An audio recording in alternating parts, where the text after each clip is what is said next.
അടുത്തതായി മറ്റൊരു memory method പരിചയപ്പെടുത്താം, സ്റ്റോറി മെത്തേഡ്. എഴുത്തുകാരും ചില പ്രധാന രചനകളും പെട്ടെന്ന് ഓർത്തെടുക്കാൻ ഒരു സ്റ്റോറി മെത്തേഡ്. ഏതാനും എഴുത്തുകാരെയും അവരുടെ രചനകളെയും ചെറിയ കഥകളിലൂടെയും സംഭവങ്ങളിലൂടെയും പഠിച്ചെടുക്കാം. ഇങ്ങനെ പഠിച്ചെടുക്കുന്നത് വഴി രചനകൾ പരസ്പരം മാറിപ്പോവാതിരിക്കാനും ഓർമ്മയിൽ തങ്ങി നിൽക്കാനും സഹായിക്കും. ഇടശ്ശേരി. കാവിലെ പൂതപ്പാട്ടും കഴിഞ്ഞ് കറുത്ത ചെട്ടിച്ചുകൾ പുത്തൻകലവും അരിവാളും ഒരു പിടി നെല്ലിക്കയുമായി അന്തിത്തിരിവെട്ടത്തിൽ ഇടവഴിയിലൂടെ നടന്നു. ഇതിൽ ഇടവഴി എന്നതിലൂടെ ഇടശ്ശേരിയെ ഓർക്കാം. അദ്ദേഹത്തിന്റെ പ്രധാന രചനകൾ കാവിലെ പാട്ട്, പൂതപ്പാട്ട്, കറുത്ത ചെട്ടിച്ചുകൾ, പുത്തൻകലവും അരിവാളും ഒരു പിടി നെല്ലിക്ക, അന്തിത്തിരി. പാറപ്പുറം. കെ.ഇ. മത്തായി. പാറപ്പുറത്തെ പണിതീരാത്ത വീട്ടിൽ നിണമണിഞ്ഞ കാൽപ്പാടുകൾ കണ്ട് അയാൾ അരനാഴിക നേരം നിന്നു. പണിതീരാത്ത വീട്, നിണമണിഞ്ഞ കാൽപ്പാടുകൾ, അരനാഴിക നേരം എന്നിങ്ങനെ പോകുന്നു കെ.ഇ. മത്തായി എന്ന പാറപ്പുറത്തിന്റെ കൃതികൾ. കോവിലൻ.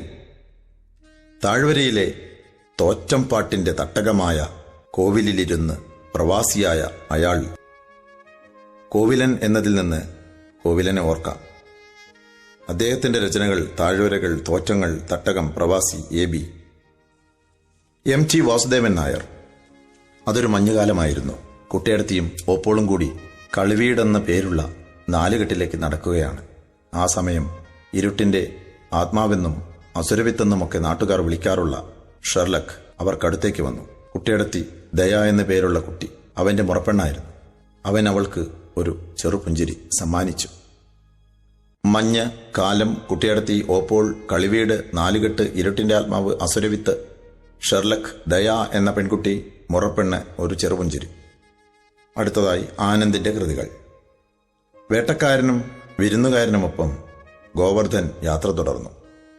അശാന്തരായ ആൾക്കൂട്ടങ്ങൾക്കിടയിലൂടെ മരുഭൂമികൾ ഉണ്ടാകുന്നത് എങ്ങനെയാണെന്ന് അന്വേഷിച്ച് നടക്കുകയാണ് ആ ജൈവമനുഷ്യൻ. വേട്ടക്കാരനും വിരുന്നുകാരനും, ഗോവർദ്ധന്റെ യാത്രകൾ, അശാന്തം, ആൾക്കൂട്ടം, മരുഭൂമികൾ ഉണ്ടാകുന്നത്, ജൈവമനുഷ്യൻ. ആനന്ദിന്റെ പ്രധാന കൃതികൾ. പി. വത്സല. അരക്കിലോ നെല്ലുമായി പാളയത്തെ നിഴലിറങ്ങുന്ന വഴികളിലൂടെ ഗൗതമൻ ഒരു ചാവേർ പോരാളിയെപ്പോലെ വത്സലയെ തേടി നടന്നു.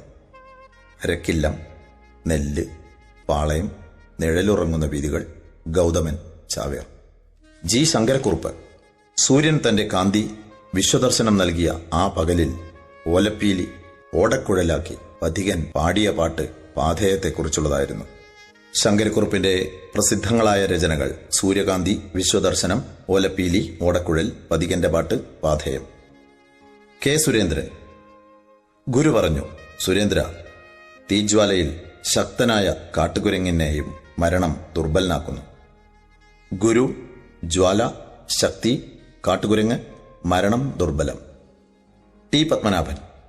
കടലിനെ സാക്ഷിയാക്കി പ്രകാശം പരത്തി നിന്ന ഗൗരി എന്ന പെൺകുട്ടി ഇങ്ങനെ പറഞ്ഞു, എന്റെ കഥയും എന്റെ ജീവിതവും പത്മദളം പോലെ നളിനകാന്തിയുള്ളതാണ്.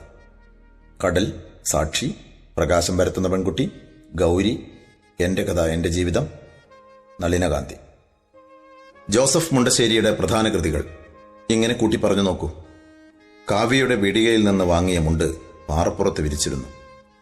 കരിന്തിരിവെട്ടത്തിൽ കൊഴിഞ്ഞ ഇലകൾ കൂട്ടിപ്പിടിച്ച് അയാൾ ഇങ്ങനെ എഴുതി, നാടകാന്തം, കവിത്വം. കാവ്യയുടെ പീടികയിൽ നിന്ന് വാങ്ങിയ മുണ്ടിലൂടെ മുണ്ടശ്ശേരി ഓർക്കാം. രചനകൾ: കാവ്യപീഠിക, പാറപ്പുറത്ത് വിതച്ച വിത്ത്, കരിന്തിരി, കൊഴിഞ്ഞ ഇലകൾ, നാടകം.